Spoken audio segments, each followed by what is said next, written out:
Так, номер 425 есепті қарастырайық. Бұл жерде азайтуды айтып отыр, иә. Бөлімдері әртүрлі болғандықтан бірінші ортақ бөлім беріп аламыз. Мұнда 9 3-ке бөлінетіндіктен ортақ бөлім 9 болады.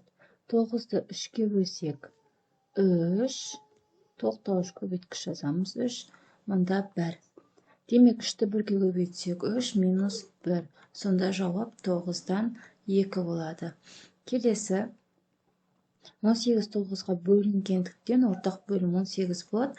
18 9-ға бөлсек 2, 17 азайтылған 2 тең болады 18-ден 15. Келесі 21 3-ке бөлінеді. 21 3-ке бөлінетіндіктен ортақ бөлім 21.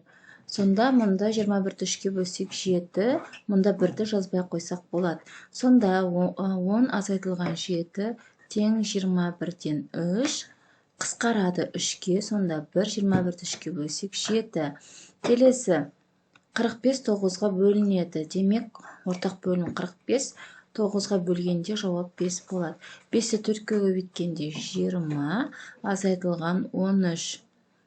Демек, мұнда 7, мұнда 45-тің өзі сақталады.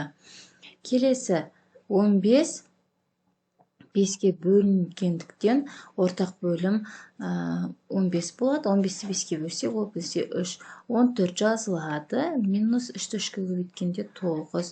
Сонда жауап 15-тен 5 болады. 5-ке қысқарады. 5-ті 5-ке бөлсек 1, мұнда 3. Соңғы есебі 33-ке бөлінгендіктен ортақ бөлім 3. Сонда тоқтауыш көбейткіш 10 болады. 10 азайтылған 7 тең 30-дан 3, 3-ке қысқарады, сонда 10-нан 1 болады. Келесі 426-шы есеп 6 және 5. Бұл жерде 25 сияқты оңай емес, себебі 6 5-ке бөлінбейді.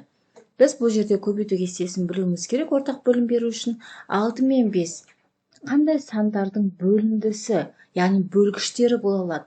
6 2 12, 6 3 18, 6 4 24, 6 5. Демек 6 5 болады, е? 30 болады.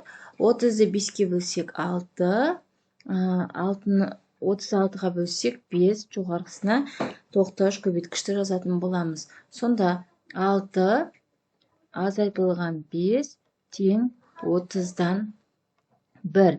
Келесі 9 мен 4.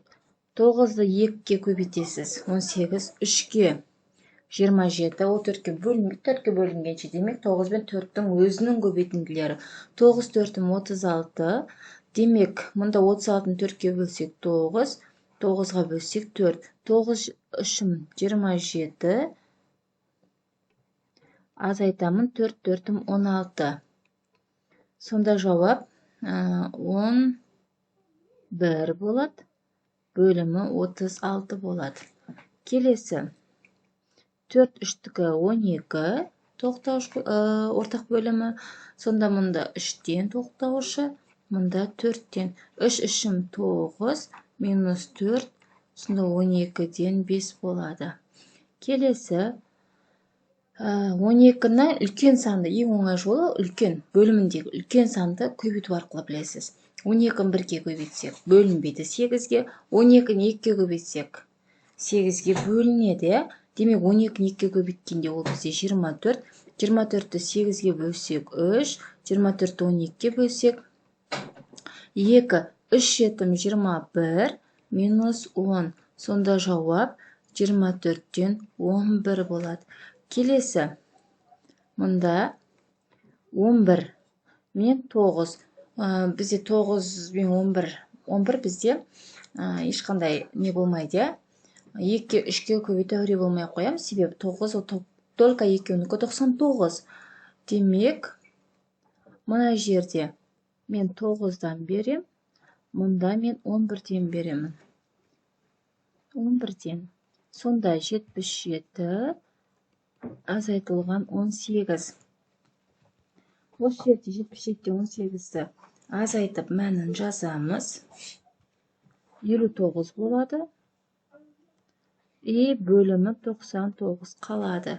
Келесі 18-ді 2-ге көбейтеміз. 36 ол 12-ге бөлінеді ғой. Демек бізде 36 ортақ бөлім болады. Мұнда 36-ны 12-ге бөлсек 3, 18-ге бөлсек 2 болады. Демек 33 минус 22. Сонда 11 бөлімі 36 болады.